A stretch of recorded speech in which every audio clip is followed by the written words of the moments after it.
Hello guys, my name is Matthew, and in this video I'm going to show you how you can save files in Photopea, which is basically very easy.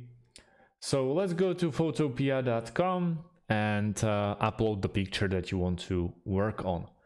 I've decided for this one and made some changes for the sake of the videos that I created, and let's say I'm 100% okay with this one, and I want to save it.